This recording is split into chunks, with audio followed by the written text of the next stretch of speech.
So let's set our motivation, make it very long-term, very broad. We're not just trying to develop some kind of worldly mindfulness so that we have a happier life. And we're not just learning techniques to counteract anger so that we can get along better with other people.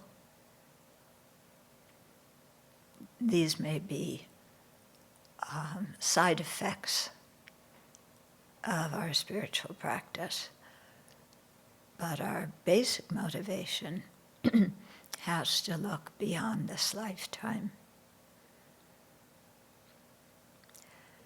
And again, not just to having a good future rebirth, although that is definitely necessary in order to keep practicing the path in the future.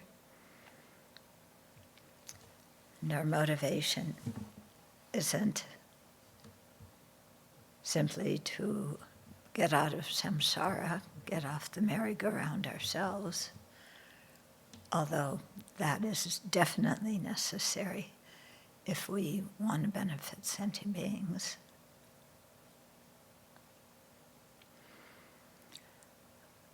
But our long-lasting, our extensive motivation is to be able to benefit sentient beings, especially by leading them in the Dharma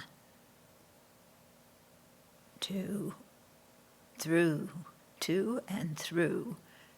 the path to complete enlightenment. So however long it takes to attain awakening ourselves, so we can do that, we're willing to do that. And we will do that.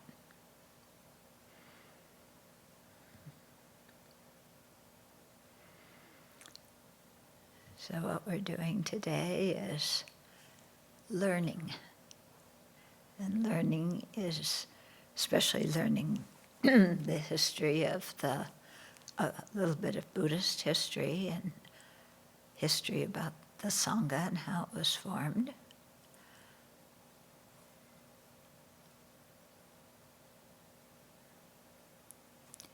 So that we will know what we're entering into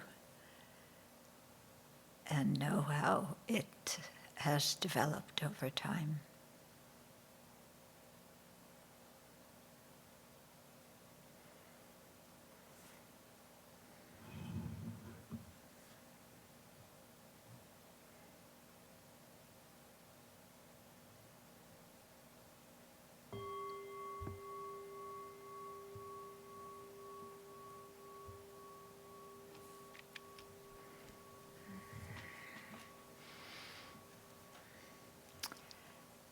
So in talking about the Buddha's life story, we got up to the point yesterday where he left the palace.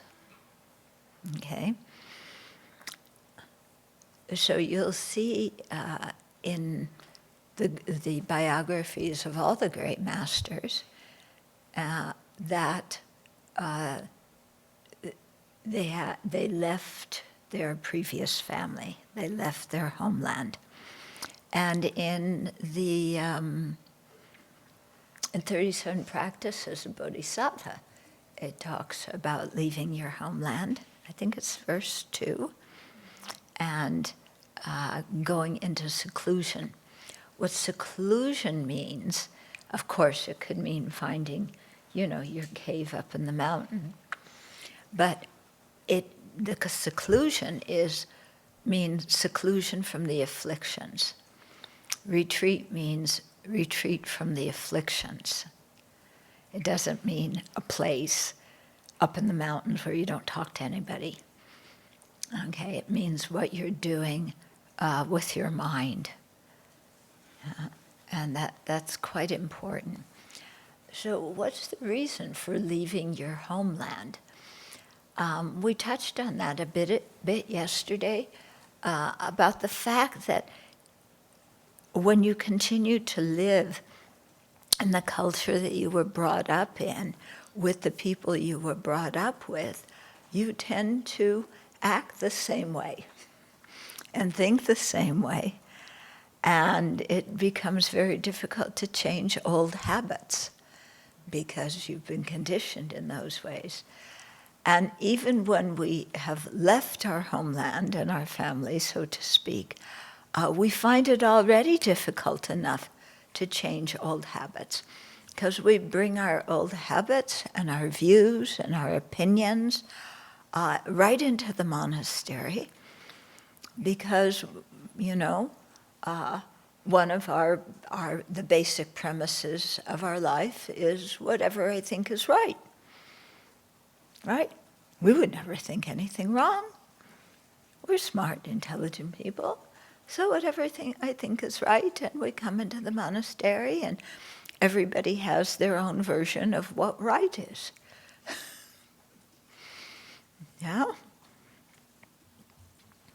So, leaving that environment, entering a new environment that is challenging, where you have to start over, kind of like a baby, and, figure out, how does this operate? What's going on here? Yeah. And I think that's always a good way to be when we enter new environments. Don't go in like what do they call it, a bull in a china shop. Like, I know what's going on, and boom, we're going to do it this way.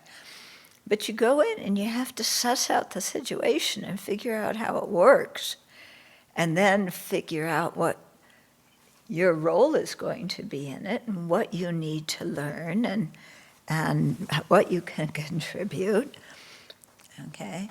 So the whole process of going from lay life to ordained life is, it's a very big change. And it's not just accomplished by shaving your head and changing your clothes. It's a whole process of re-socialization, we can call it. Yeah? We have to get socialized in a different way.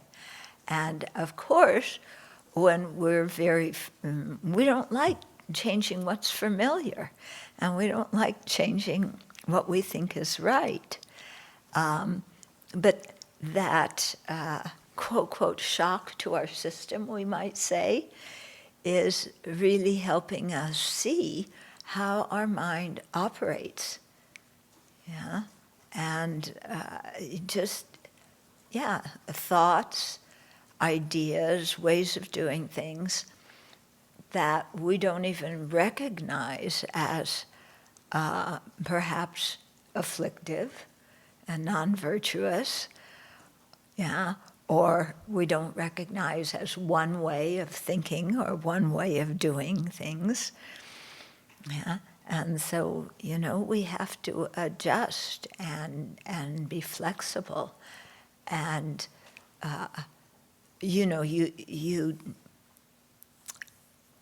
you become a monastic because you want to change.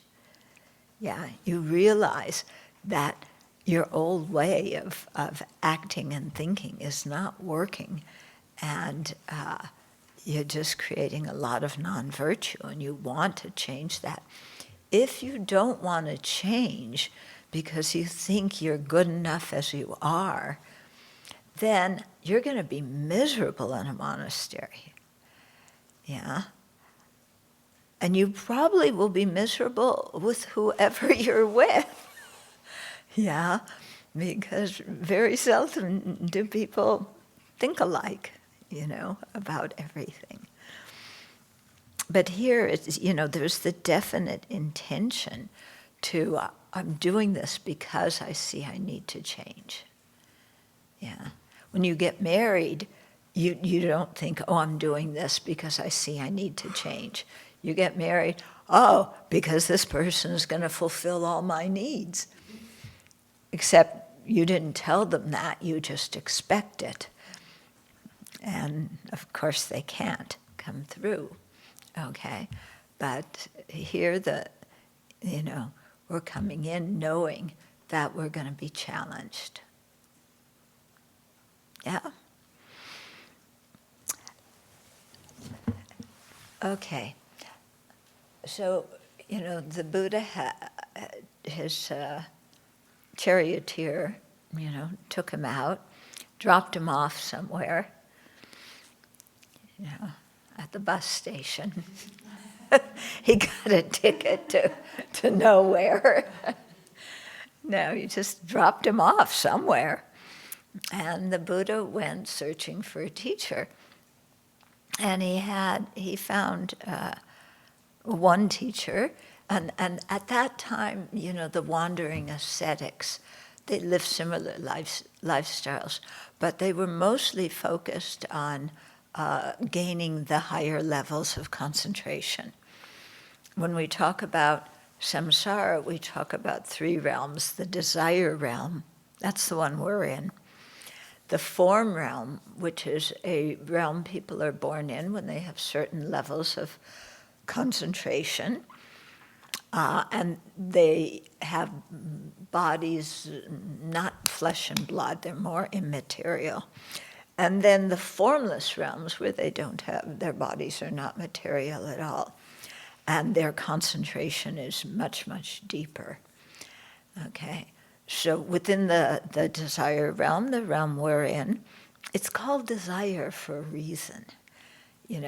That's one of our principal things, isn't it? I desire this and I want that, and I don't want to be separated from this other thing, and I crave this and I cling to that, and I'm grasping on to something else.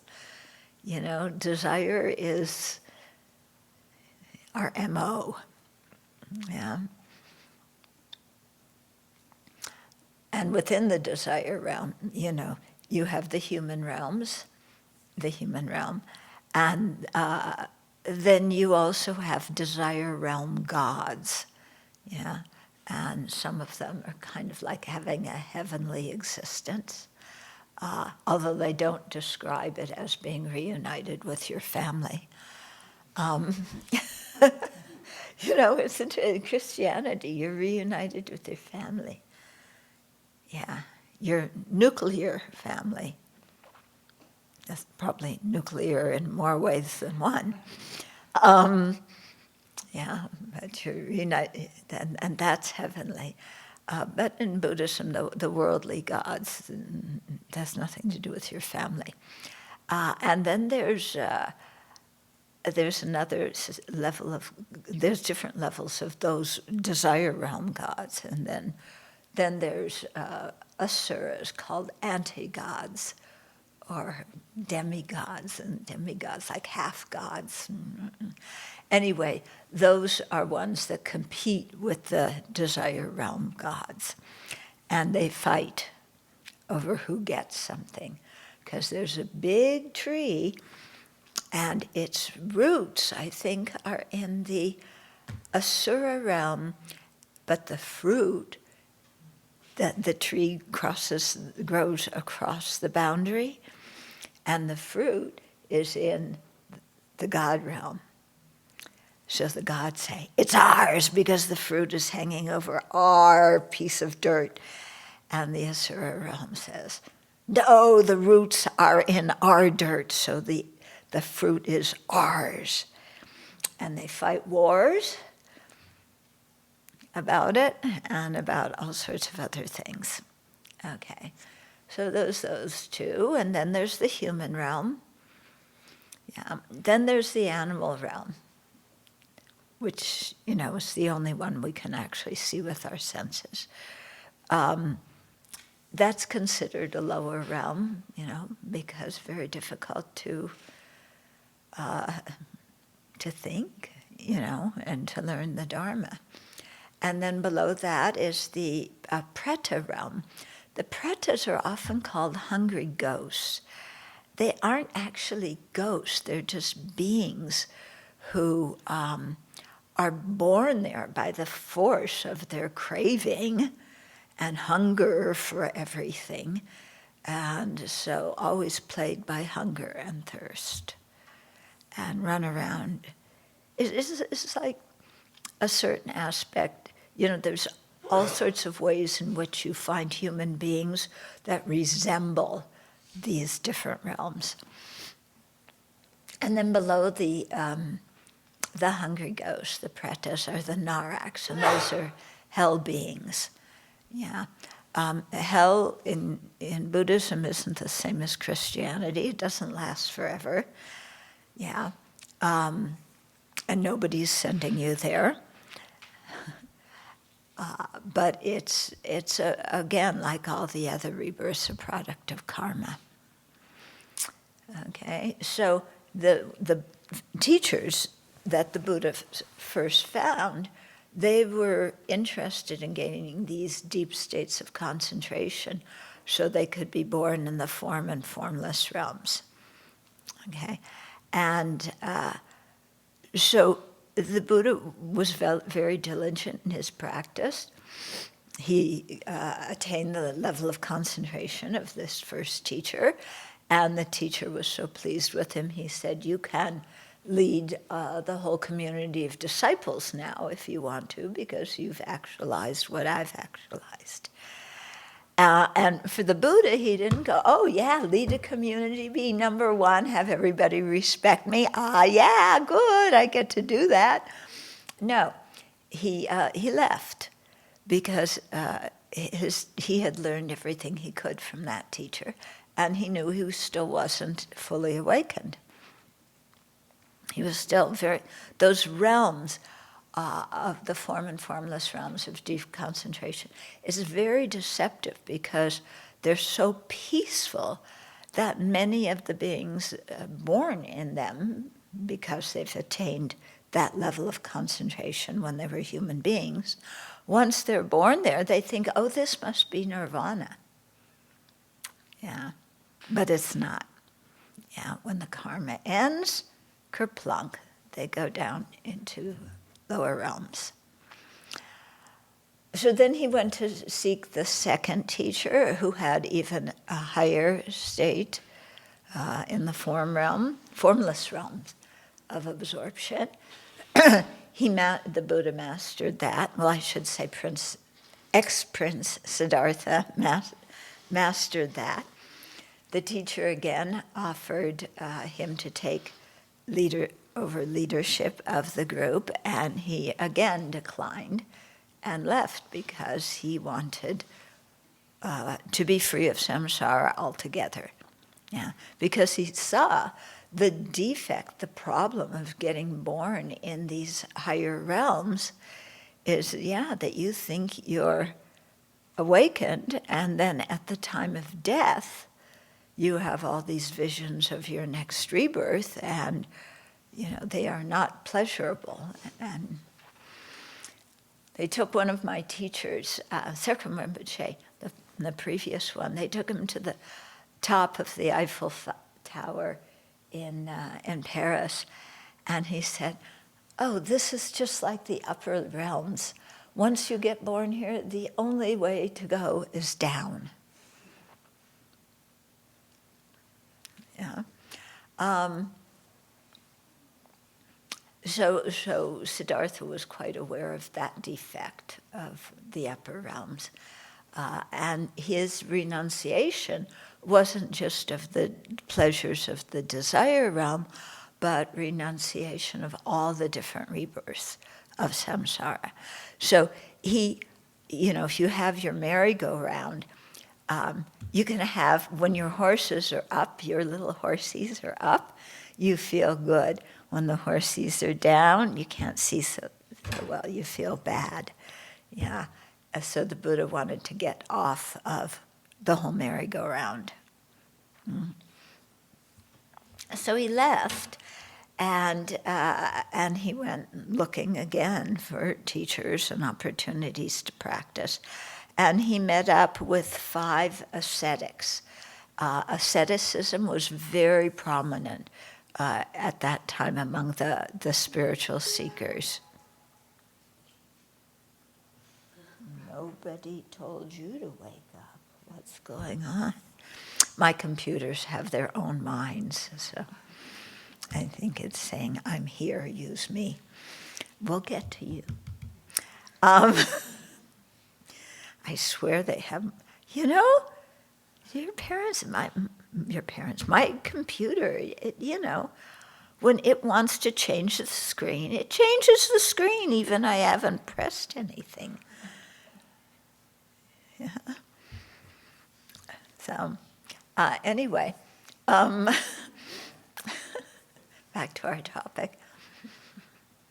So he met up with a group of 5 ascetics, because, and this is kind of like, I guess, some of the early Christian ascetics, or maybe middle-aged Christian ascetics. I'm not really up on Christian monastics. Some of you, I'm sure, know better than me.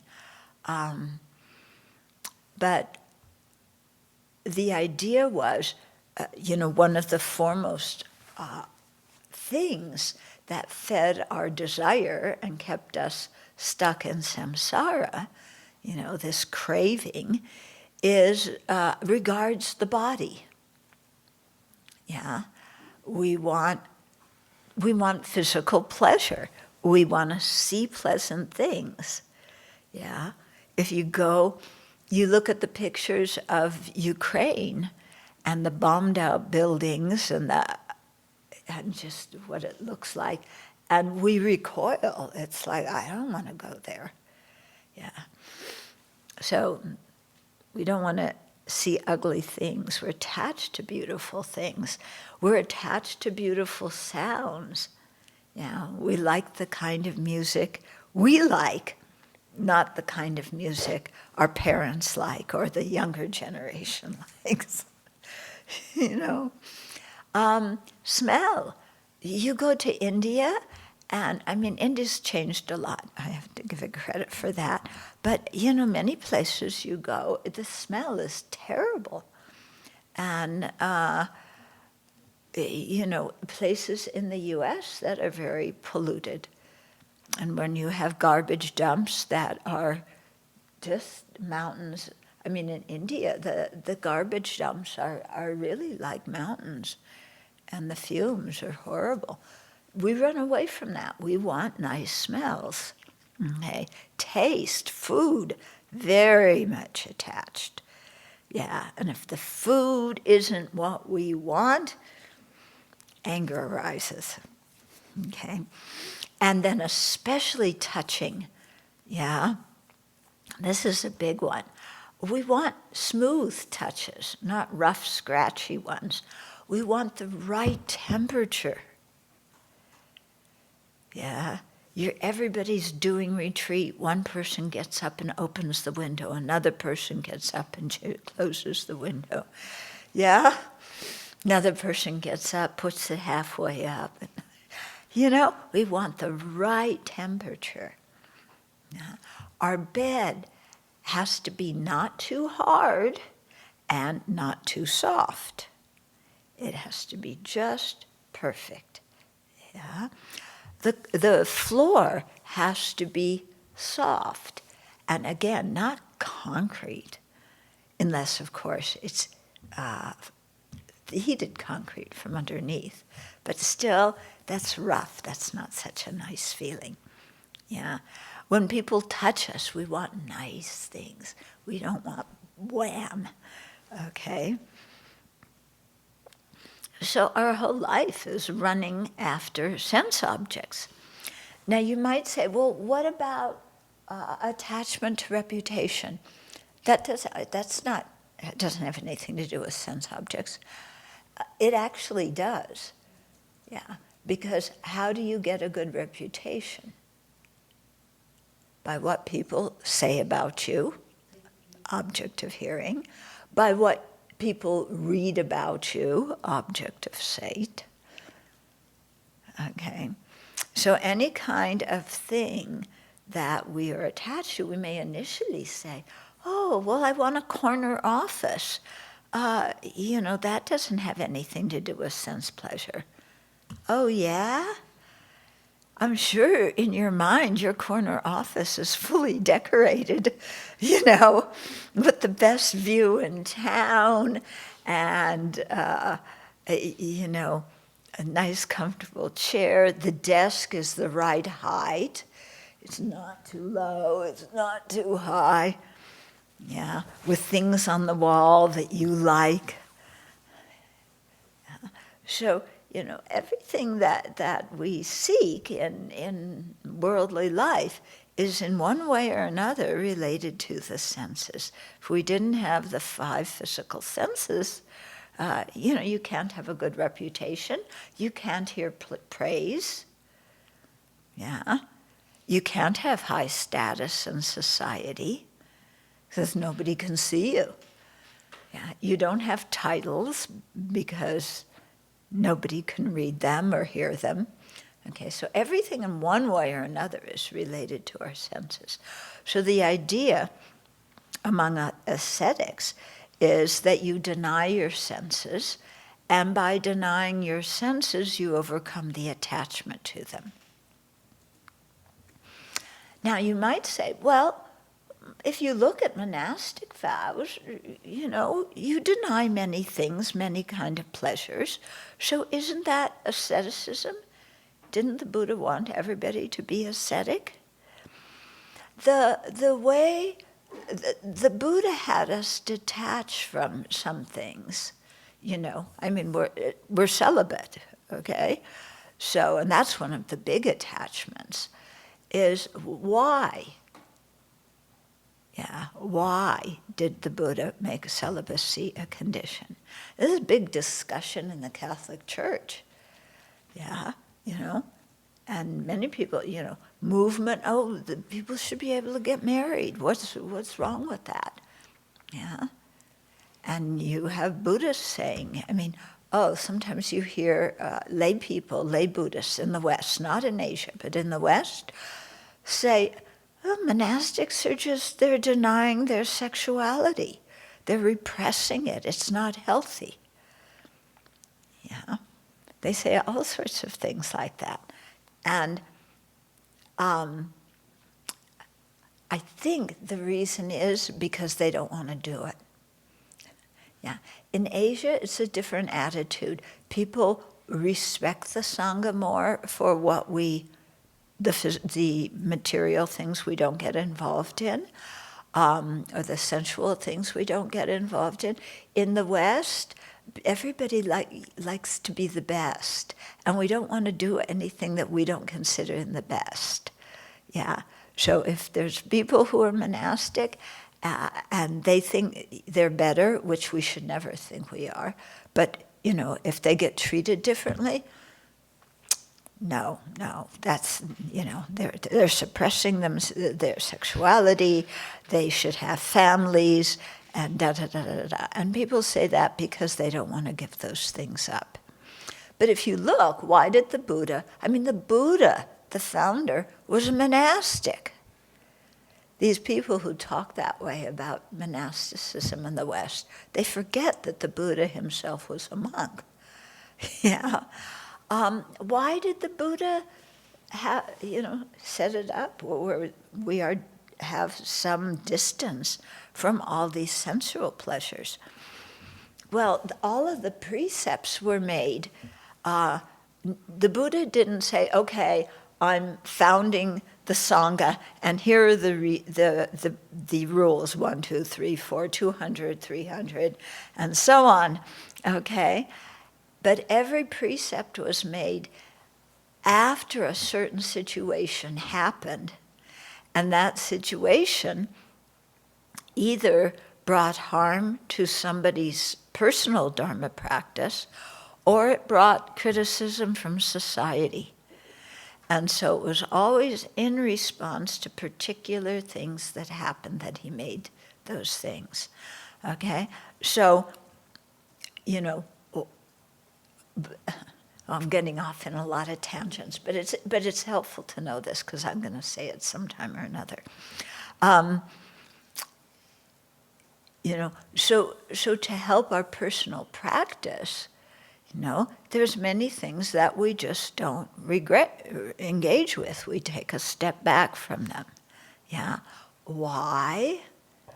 Well, I think all of us have been in romantic relationships. Huh? Is that fair to say? Then what happens what's happening in your mind in the middle of a romantic relationship? Yeah, it's like you're in heaven. What the love songs say that they rattle off on the radio. I'm gonna love you forever. Yeah, yeah, and all these kinds of things going on, and So how are you going to practice Dharma in the middle of that? How are you going to lessen your attachment in the middle of that? Pretty difficult. Okay, so many of these things, it's to help us not be in situations that call up our attachment. Because we all know, the more we're attached to something, the more out of control our mind gets. It starts out with, oh, that looks nice, to, oh, that looks really good. That's going to make me really happy. I want it. And then I need it. Yeah, once you go from want to need, I need it. I must have it. My happiness, my life depends on it. Yeah. And then, of course, when you're separated from the object of your attachment, what happens? Yeah, buy stock in the Kleenex company. Yeah, you cry. You cry, you're miserable, you're hurt, you feel like nobody else has ever, ever, ever experienced this kind of pain and betrayal and separation. And just when you thought you had it all, yeah. And so anger arises. Yeah? Anger, depression, resentment, spite, grudges. So it's for this reason, that the Buddha, that many of our precepts and the monastic style of life is made in a certain way. It's to help our practice in that way. Some people go overboard, and that's where asceticism comes in, because they really want to not just separate so that they can tame their attachment, but they think that by experiencing pain, that will totally vanquish their attachment to sense objects. So, it's for this reason. So it's torturing the senses, torturing the body, is not the way to calm our attachment. Yeah, because when we're suffering like that, okay, you can get used to some of the suffering and not be so reactive to it. But some of the that's really bad, you're very reactive to.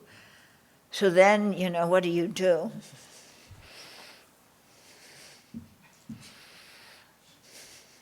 I don't feel anything.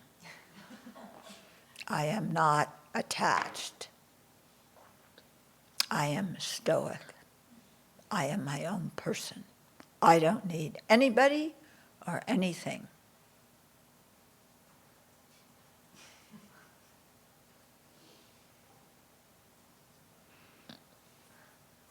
Sounds great, huh? Yeah, isn't that the model of a Buddha? What happened to compassion? What happened to wisdom? What happened to generosity? No, I'm like one of those.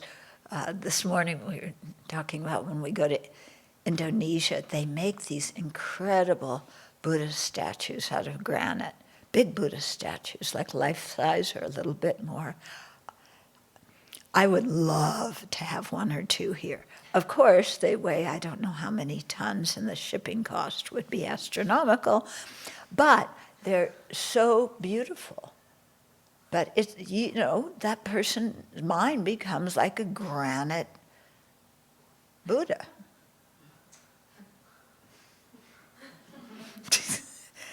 Yeah? Except those Buddhas look happier, even though they're made of granite. Yeah. So,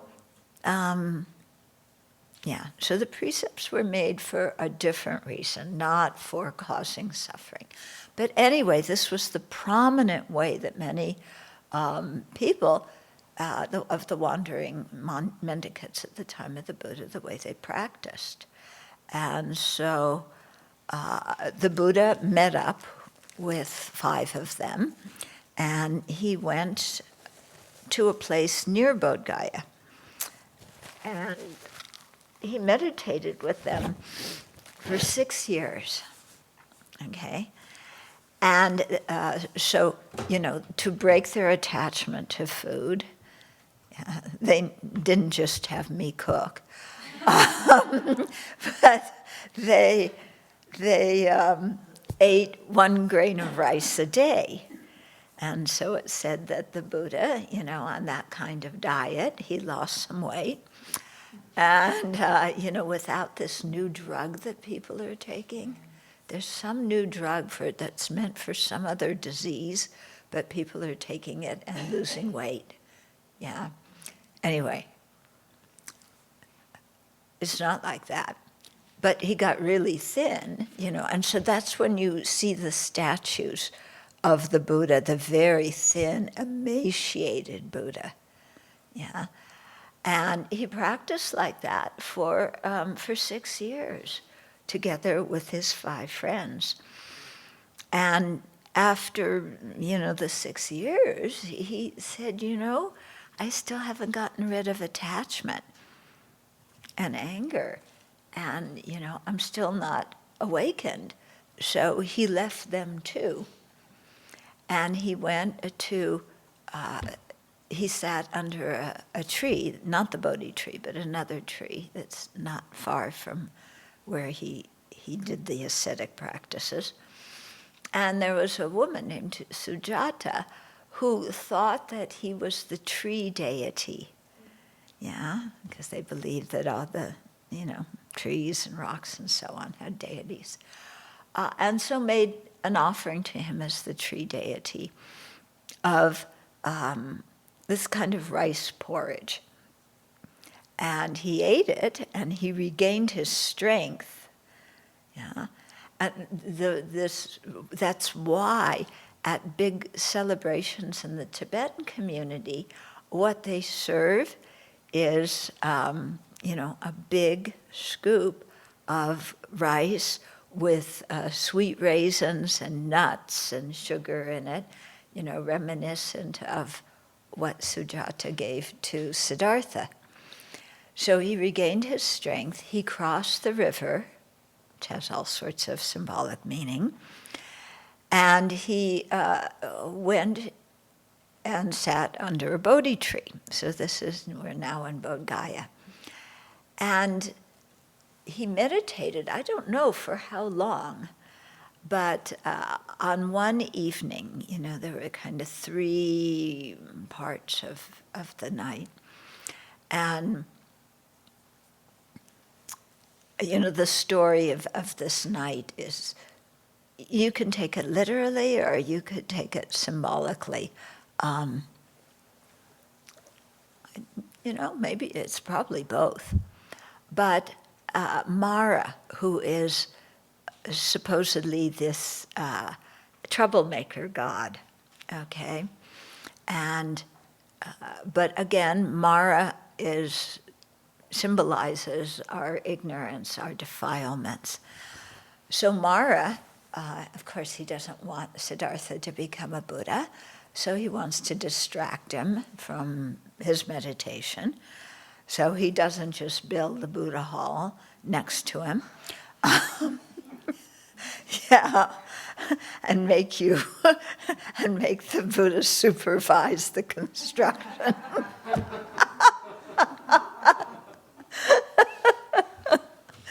That's not how Mara worked to distract him. But he sent a bunch of kind of soldiers and monster figures to threaten him. So he was sitting there meditating with all these frightening things flying around him, threatening to kill him. Yeah. And so what this symbolizes is the anger, the hatred in our own mind. Yeah. And how we are tormented by it. And it also illustrates how you overcome it, because in the middle of that whole scene, what does the Buddha do? He meditates on loving kindness. Yeah? So instead of hating these demon figures and wanting to destroy them, he meditates on love and wishes them well, and they calm down. Yeah. Now, how often do we ever think of that when we're in the midst of an angry conflict with somebody?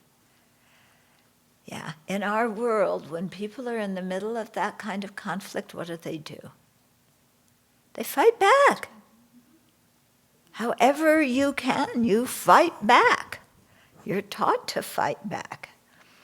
Yeah. The country has the defense department, yeah, which sometimes is defensive, but very often it's on the offense. But, and one of the prominent verses in the Dharmapada is that hatred is never conquered by hatred, but only by love. And we say that, just like at Christmas time, may everybody live in peace. May there be harmony and peace in the world, except the people who harm me. Those people are not worthy of peace and harmony. I must attack back. And when, there's misunderstandings with other people, yeah, what do? We get angry and we attack. We may attack aggressively, physically. We may attack aggressively verbally, talking behind their back, ruining their reputation, turning everybody else in the environment against them. Yeah. Yeah, right? Isn't that how we deal with things? Huh? Yeah. But so we say these things, but in the moment when it's happening, it's really difficult to remember. And that's why we need daily meditation practice, where we can become familiar with these kinds of different thoughts without so much distraction around us. So the Buddha meditated on love, and all these monster beings and all the weapons they had turned into flowers and rained down. Yeah?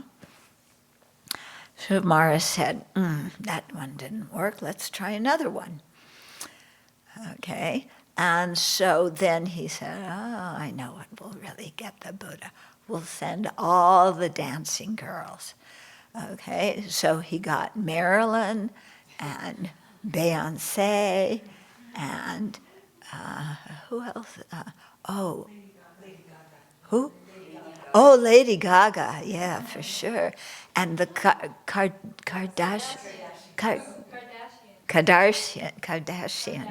Kardashian women. And he got them all together, okay, And then now they're, all zooming in space around the Buddha. Yeah.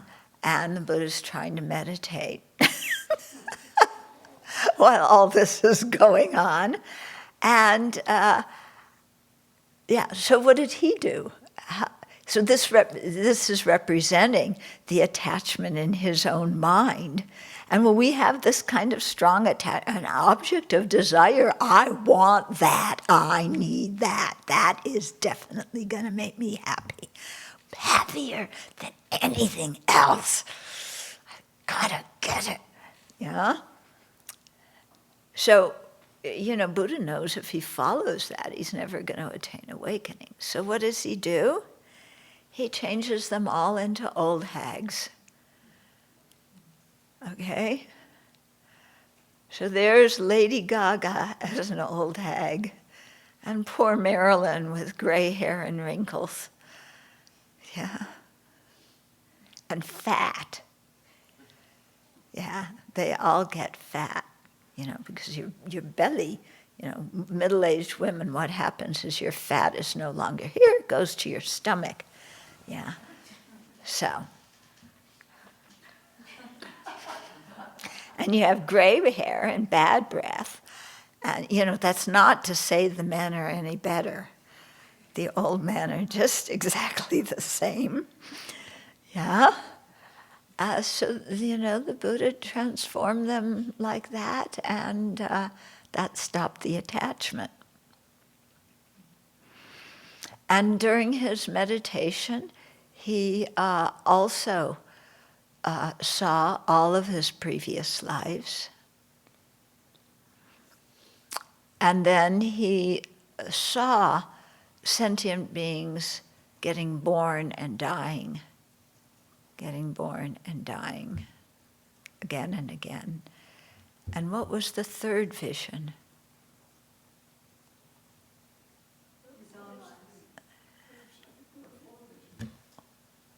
What? I can't hear.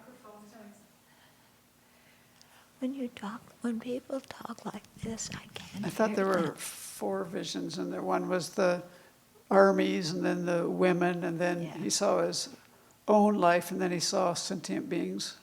Yeah, getting born and so that's dying. 4. Yeah. No, but there were 3 higher knowledges. Oh. I can't remember what the last one is. Anyway. But Mar did say, well, who's going to identify? I mean, the whole pride thing about now that you're awakened, who knows what? I mean, who are you going to tell? Yeah. And that's... That comes later. That comes later. Okay, anyway, if you could see all of your own previous lives, what kind of mind is that going to engender in you?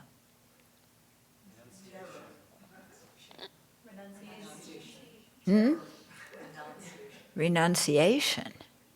If you could see all your previous lives in samsara, from the deepest hell to the highest God realm, and how you just keep getting born again and again and again, yeah, you're going to have very deep renunciation. If you saw how sentient beings are born and die and born and die repeatedly, then what are you going to have? Compassion. Okay. And what's the solution to the whole situation? Wisdom. So what do you have there? What are those 3? It's the 3 principal aspects of the path. Okay. So it's right there in the story of the Buddha's awakening, how important those 3 are. Yeah. The Four Noble Truths. That's the last vision. Insight into the Four Noble Truths. Yeah. The four Noble Truths and the 3 principal aspects of the path are not contradictory. They fit in, quite well with each other, because you're renouncing the first 2 of the 4, And, and then the path is renunciation, bodhicitta. The thing that's going to get you to true cessation is wisdom. Yeah, so they completely blend in with each other. Okay, so at dawn he attained full awakening, yeah, which must have been quite an experience, because when he got up from his seat, he thought, like, wow,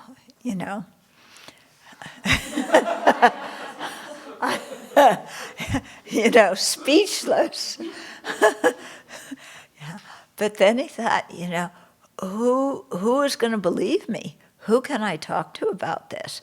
Who can I tell how to attain this themselves so they can be out of samsara and have the full capability to benefit sentient beings? Who can I share this with? Yeah.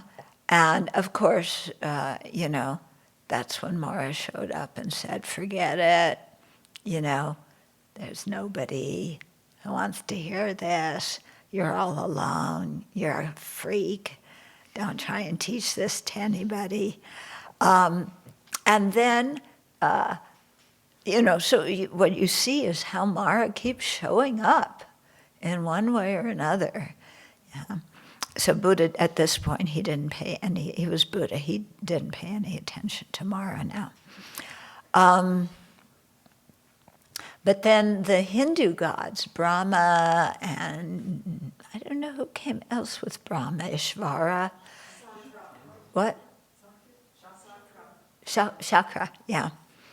So, he's Chakra and India are the same one.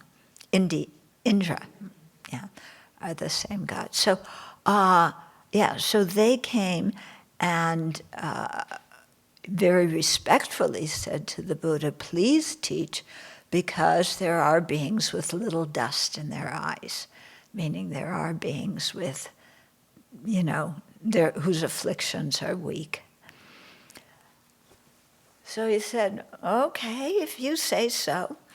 This is a very interesting element in the story, yeah.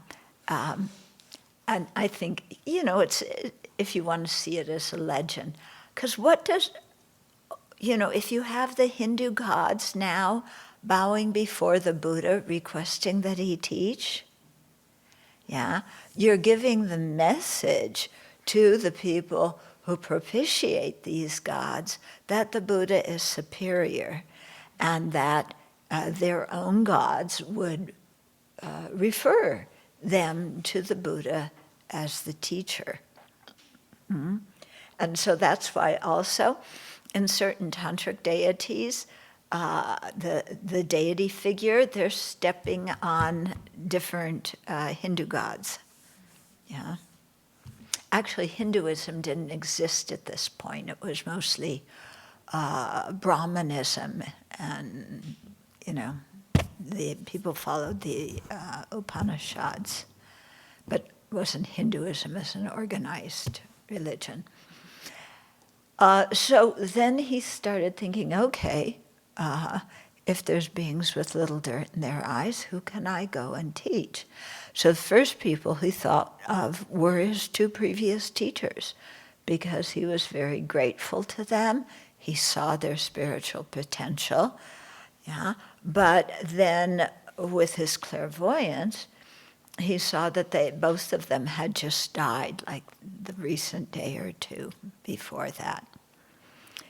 So then he thinks again, who can I teach? Then, what about my 5 friends that I did the ascetic practices with? So then through his clairvoyance, he saw that they were at Deer Park in Sarnath, which was a little town outside of Benares or Varanasi. So he set out walking there. Yeah, the flights were canceled that day. So he started walking there. On the way there, he encountered one layman who saw that there was something special about the Buddha. and bowed to him and said, "Please, may I become your student." And so he became the Buddha's first student. Okay, Buddha keeps walking. He finally gets to the deer park in Sarnath. He sees his 5 friends, and he starts walking towards them. And his 5 friends say, "Oh, there's that guy Siddhartha. He's the one who was the big flake.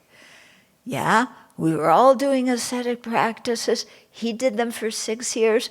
Then he threw in the towel and he went off and he went to Starbucks, and now look at him. Yeah, he looks well nourished, and, he had a what is it? What are those donuts? Yeah. Krispy Kreme. Yeah, he went to Starbucks and Krispy Kreme, got some Krispy Kreme donuts. Yeah, I mean, he's just a big flake. He couldn't take it anymore.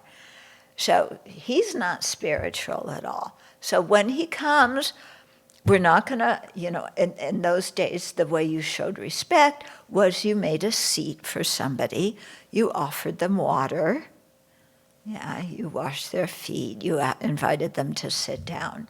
So they said, we're not doing any of that. He can come, we're not doing any of the respectful notions. But as the Buddha, who now Siddhartha is, approached, they couldn't help but be impressed by just his whole being, he hadn't even said a word. Yeah. And this is the same way that, people tell me, not everybody, but some people tell me they're not Buddhist, they've never met the Dalai Lama or been to a talk, but they hear that the Dalai Lama is going to give a talk in their city, so they get a ticket and they go. And they're in the audience, way up in the back, waiting for the Dalai Lama to come in. And when he comes in, they don't know why, but they start to weep. Just seeing him, tears fall. So that's kind of like what happened with, his 5 friends. It's like, oh, something special happened to him. He's not a big flake. So they invited him to sit down, and he started to teach them. And that's the first teaching he gave, which is on the 4 truths. Yeah. And one of the 5 attained stream entry just on hearing that, and the other 4 very soon thereafter attained stream entry, which is one of the stages in the Pali tradition, the stages to liberation. Yeah. So those became the first 4 Sangha members, the first monastics. And then, the Buddha, this is what the wanderers did at that time. Then they wandered, and they traveled to different places. And so the Buddha spent 45 years wandering and teaching. And what he taught in each place he went was very specific to that audience. So even though when you look in the Pali Suttas, you will find maybe 12 suttas where the beginning, of where the Buddha was and who he was talking to in all 12 sutras are different. And the end part is different, when they're all rejoicing. But the middle part of what the Buddha taught is exactly the same.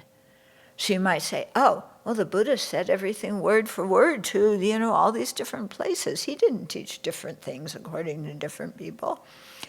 Well, it so happened at these places, these 12 places, he taught something very similar. He probably didn't say everything exact word for word. But because the tradition was passed down orally, then they made it into these passages that were always the same. The words were always the same, because then that made it easy for the Banakas, who were the the monastics who memorized the suttas and then passed them down. It made it easy for them to memorize. Okay, but you'll see in different sutras, he'll say different things, yeah, and different things to different people. And sometimes it may sound like he's being very contradictory. He may, in some sutras, say that there is a self, and in other sutras say there isn't a self. It's not because the Buddha's changing his mind. It's not because he doesn't know what he's talking about. But he is tailoring it for the audience there, because he knows if he says to some people, there's no inherently existent self, their mind works such that they will fall to nihilism and think, oh, then nothing exists whatsoever. And if he says there is a self, other people will immediately go to a very absolutist view and say, oh yeah, there's an inherently existent permanent soul. And that was one of the big things that the Buddha refuted, how his tradition, one of the ways in which his tradition stood out from all the others is he's the Atman, which was so worshipped and highly regarded in India at that time. He said, you know what, folks, that doesn't exist. And he presented the reasoning to prove that it doesn't exist. Yeah, so he wandered and taught. Okay, so here I want to just pause for a minute and talk about the Buddha's motivation for what, he discovered awakening, and then he wanted to share it with others. His motivation was one of love, wanting other sentient beings to have happiness in its causes, and one of compassion, wanting them to be free of suffering in its causes. The way to do that, the best way to do that, is to teach them the path. And that's why they say, later on, when we had 3 refuges, why the Dharma refuge is the actual refuge. Because the Dharma refuge, in one way, it means the teachings, but in a deeper way, the Dharma refuge is the last 2 of the 4 truths, true path and true cessation. And if you actualize that in your mind stream, then you're really free. Okay, so the Dharma refuge actualized in one's own mind stream is the real refuge. Yeah, the Buddha's the one who taught it from his own experience. The Sangha, as in the 3 jewels, Kunchoksum, this is your name. The Sangha there is referring to the Aryas, those who have direct perception of emptiness. Okay, so he taught the Dharma because that was the best way to help people. Of course, people came and asked him all sorts of questions. There's one story about a married couple who, I think they were, maybe some other version of Cinderella and Prince Charming, because they were living happily. Yeah. I don't know ever after, because there's still aging, sickness, and death.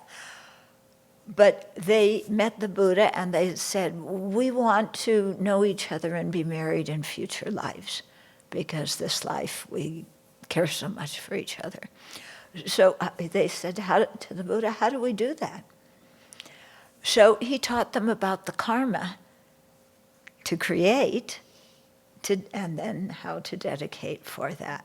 Okay, so all of you who are pining away for your ex-boyfriends and ex-girlfriends, then you can find this sutra, and then the point is, then you have your ex-boyfriend, your ex-girlfriend, they have to do this too and dedicate because they want to be with you, but they're exes, so they may not really want to be with you in future lives.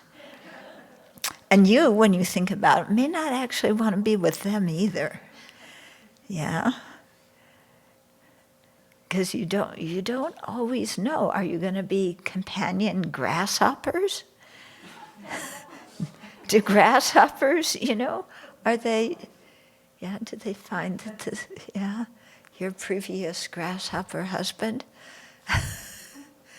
Wow, look at those wings. He is so sexy.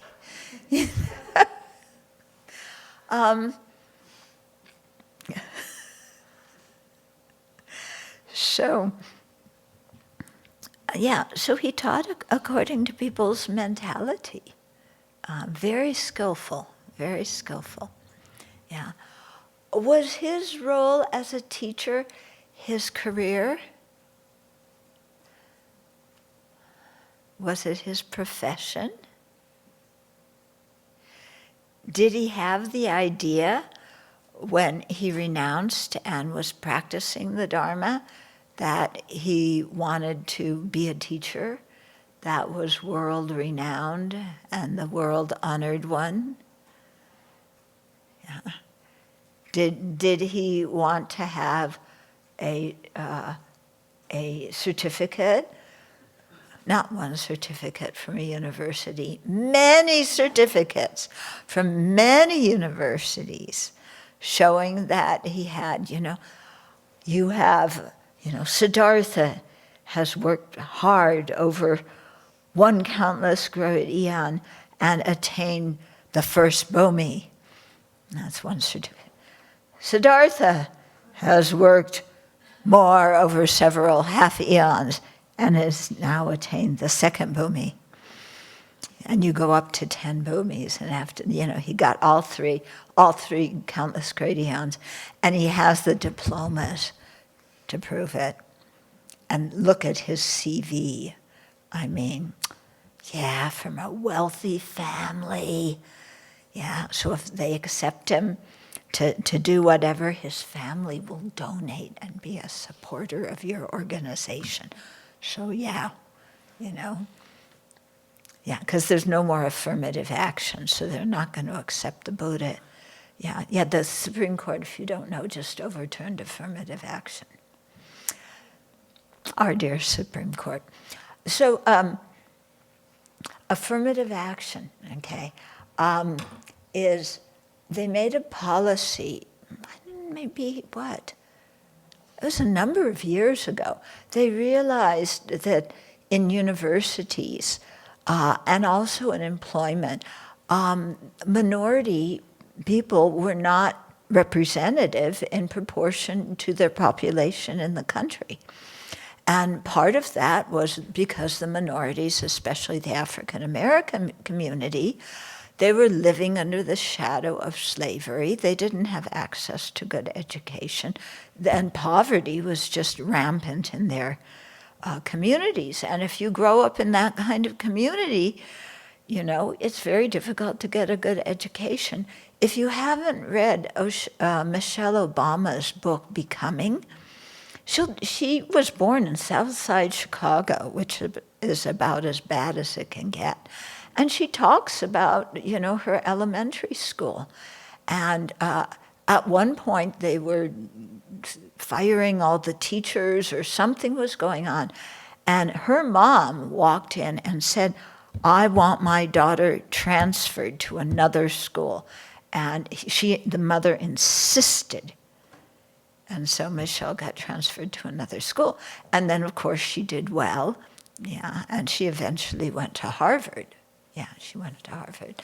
So this was affirmative action for minorities, immigrants, people who didn't grow up with the same opportunities as, the white Anglo-Saxon Protestants. Yeah, WASPs, W-A-S-P, white Anglo-Saxon Protestant. So they made laws in the country, or policies, I should say, whereby schools could take into account somebody's racial background when they were admitting students. And this was done for two reasons. First of all, to give those people who didn't have a chance, a fair chance at a higher education. And two, because universities are regarded as places of learning, and who you learn not only from your professors, but from your fellow students. So it was very important to have a big diversity of students that came together and learned and shared their different backgrounds and different ideas. Okay, so how did we get onto that? So they didn't have any affirmative action at the time of the Buddha. He didn't negotiate for a salary. He didn't get tenure. Yeah, he didn't have to produce a certain number of discourses that were peer-reviewed and published in big journals, popular journals, not in the lesser journals, the popular journals. He didn't have to do any of that. He didn't charge for coming to the teachings. Yeah, he said anybody could come, and everybody could come. Didn't charge. He just, sat down and shared. And that was it. Yeah. And of course, people recognized his qualities. They wanted to support what he was doing, so they fed him. And that's the beginning of what Bob Thurman called the Free Lunch Club. Yeah, it's another name for the Sangha, the Free Lunch Club. Yeah, so that's how it started, The Sangha taught, and then the lay people supported, so that they could, it was not only to help them continue doing what they're doing, but also as an expression of gratitude for what they've learned. So this is very important, because I meet some people sometimes who say, "Oh, I'm thinking of ordaining. I want to become a translator. I want to become a Dharma teacher." Yeah. I want to start a Dharma community. Yeah. So they want to become somebody or do something. But the actual motivation for our ordination should not be any of those. It should be our sincere, earnest, spiritual longing and wish to know the path to awakening. Okay? It's not to get titles. It's not to get a better CV. Yeah, it's not to get more pieces of paper, or to add more. When you have your card, when you go to conferences, you hand out your card. And some people, they have so many titles. It's like their card is not just one card. It's like two cards that are folded together, so it's the size of one, but then you open it up, because they need space to list all their titles. And I'm sure some people have accordion cards, because they have so many, vice president of this, president of that, teacher at this, graduate, like that. And then every year they get a new title. Their CV gets longer, articles published in this magazine and this journal and this, what do you call it? Where you gather many things. anthology, yeah. So, you know, you have to have all that listed, and you have to put that on the web. So everybody knows who you are and what you have achieved and how great you are. So you can go,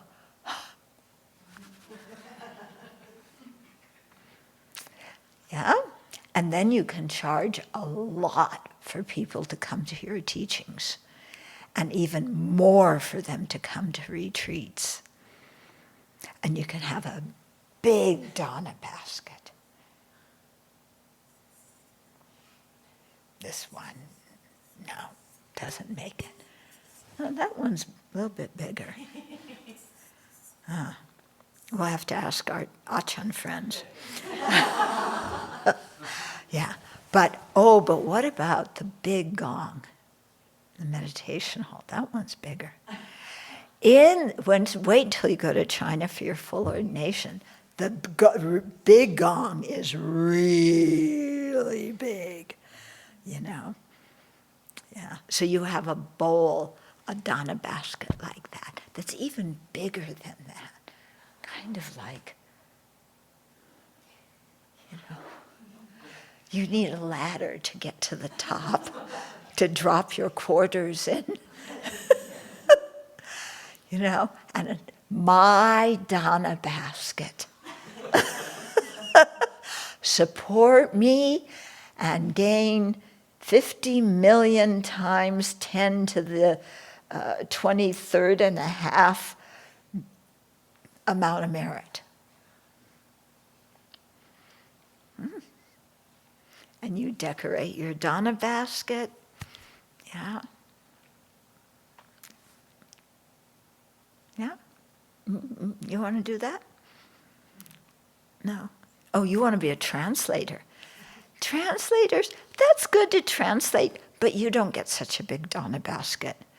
A lot of people, they don't appreciate the translators, so you get half as much, you know. But still, it's a livelihood. You can earn your way. Then your mom and dad will say, my son, my daughter, they're a translator, you know, and their dana basket is this big, and look at their website, yeah, and so your parents can now be proud of you, yeah.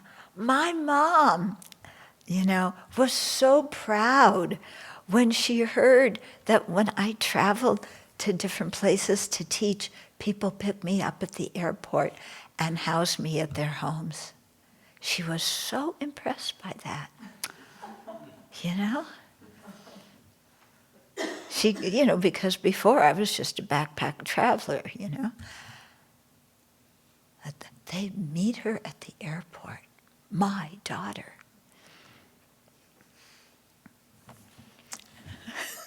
You know, so your parents are now proud of you?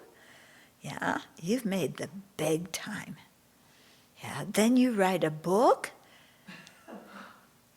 Yeah.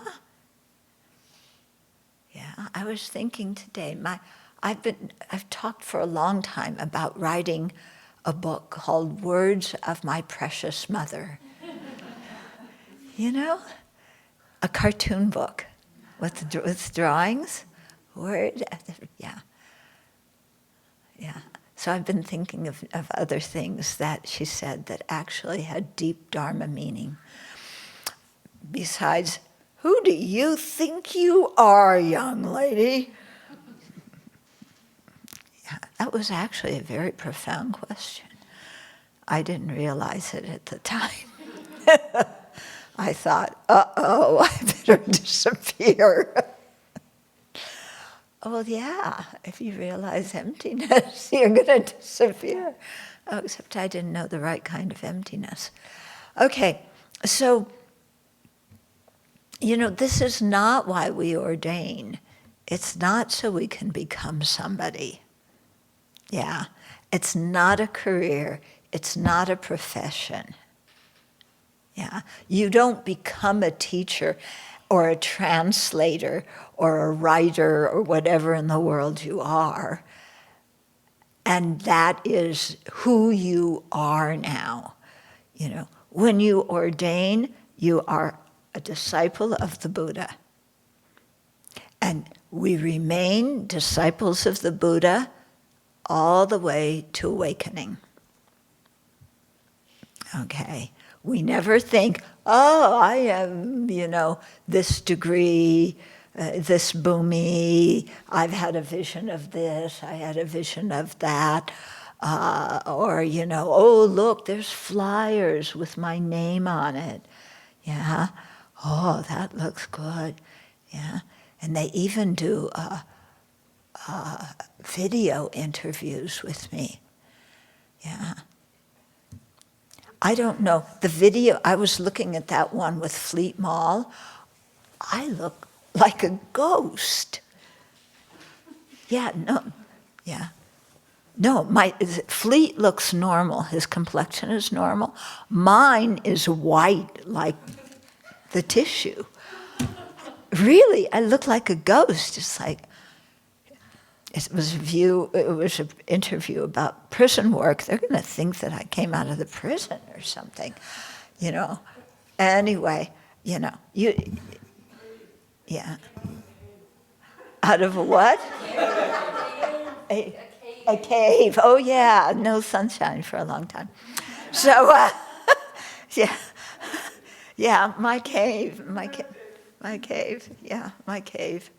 Yeah, with the sound of the birds chirping.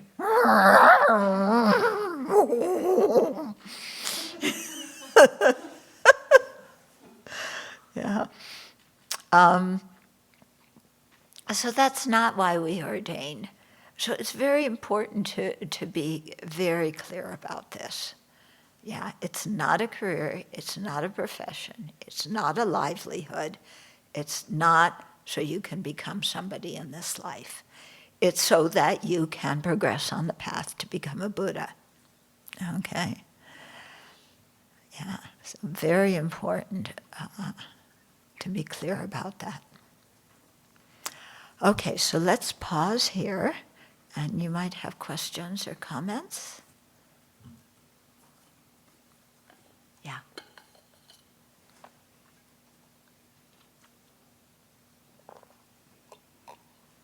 I was interested in your take on something that Venerable Renton said this morning at our stand-up meeting about this thesis that she's reading, where they commented about us being in our heyday here. Us being what? In our heyday. In our heyday. And I really kind of reacted to that thinking, like, why would it, I mean, like, the way I think of, when I read about history, and I know that Buddhism flourishes, it declines, it flourishes, it declines, but even in a place that is getting smaller and smaller, they could do very important things. Like the people that are practicing and they're keeping the teachings alive and they're sustaining teachings that have actually, they're the only ones sustaining them, you know? So that's what I was thinking about when you talked about it being the heyday. Like, it wouldn't necessarily be a bad thing if it's doing something useful. I mean, what matters is what's happening with the person, not the numbers of people or the buildings or any of that. Exactly. I don't know. It's just kind of where my thoughts went. Yeah. I don't know what the writer meant. Yeah. It's similar when we talk about the growth of the abbeys. Sometimes we think more buildings. Oh, God. Yeah, there's a few of us who are passing the legacy on to others for the next building. So it's not more buildings. We often think it means more monastics. Yeah. But it really means more quality, more spiritual quality, and ability to serve the public with something useful.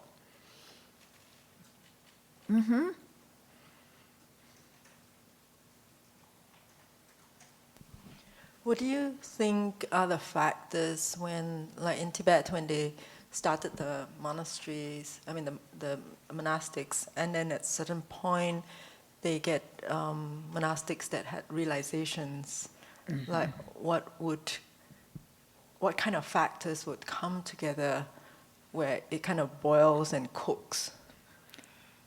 You mean because somebody who lived in the monastery gained realizations? Yeah, as in, like in Tibet, when Buddhism came in and then it developed, it went down but then it started developing, and then at some points, you get practitioners that really started to have the true path, true cessation in their mind stream, and like what are the factors where it came from all of these ingredients coming together and then it cooked. Yeah. I think a lot of that starts out with people's individual karma from previous lives. Yeah. Because if we look at somebody like Milarepa, yeah, he is known for attaining awakening in that lifetime, but they don't tell you how many eons before he practiced the Dharma. So enlightenment in that lifetime was a result of all that practice that he had done before. So different people come into the monastery with different karma from their previous lives. And then the monastery acts as part of the cooperative conditions for cooking it, for, because they say that you may have the realizations, but the textual knowledge, it's in your mind, but you don't know the texts. So you have to hear them again and learn them again. Of course, this time when you hear and learn them, you understand them the first time and you understand the meaning. It's not like us who or at least me, it's like, what in the world are they talking about? So they understand the meaning very quickly. Yangtze Rinpoche, when he was at Kapan, he got ordained when he was quite young, and I was there at that time. And they say that at nighttime, when he was sleeping and dreaming, he would be reciting texts sometimes. So these were texts that he learned in his previous life. So that carries over. But then he still had to listen to teachings, and he still had to practice to make those seeds, come up in a manifest way. I'm not saying he's a Buddha or anything. Yeah. So the monastery acts as a cooking, and then you can practice in the monastery. Some people then went, and practiced alone. At the time of the Buddhas, they wandered around. They didn't so much go to, a few of them went and practiced alone, but many of them wandered in groups or wandered by themselves, and they attained realizations. So it's not necessary to have your cave with full aircon and central heating. But many practitioners do go to that kind of environment. Or I should say maybe some practitioners do that. Yeah. Did that answer your question? Did I understand your question correctly?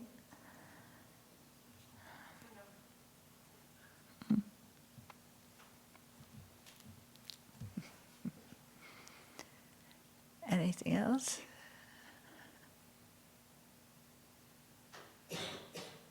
No? Okay, then let's dedicate.